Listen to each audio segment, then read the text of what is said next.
Welcome to ராஜ சமையல். சரி முடிஞ்ச விஷயத்துக்கு வா. இப்போ கறி இருக்கா? இருக்கு.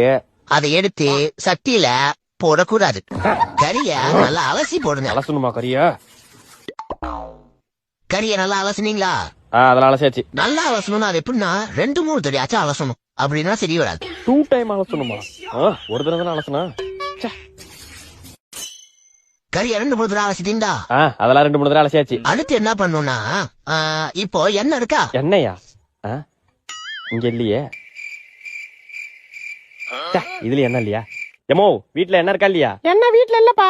என்ன இல்லையா? நீ போய் வாங்கிட்டு வா. சரி நானே போய் வாங்கிட்டு வரேன். என்ன பைக் ஸ்டார்ட் ஆக மாட்டேது? ஓடி போய் கடையில போய் வாங்கிட்டு வந்துட வேண்டியதான்.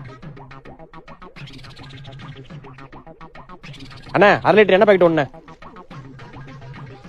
தேங்க்ஸ்ண்ணா. ஒரு எண்ணெய் பாக்கெட் வாங்க 5 கிலோமீட்டர் போக வேண்டியதா இருக்கு. எண்ணெய் இருக்கா? இருக்கு. சரி அது தேவைப்படாதே ஓன் வைங்க. இப்போ கறி எடுத்து சட்டியில போடணும். போட்ட பிறகு நெய் இருந்தா நெய் எடுத்து மேல ஊத்தணும். ஊத்துன பிறகு உருளைக்கிழங்கு, வெங்காயம், தக்காளி எல்லாம் சட்டியில போடவே கூடாது. இனிமே கிச்சன் பக்கம் வந்தா செருப்பால் அடிங்கடா. Download ShareChat.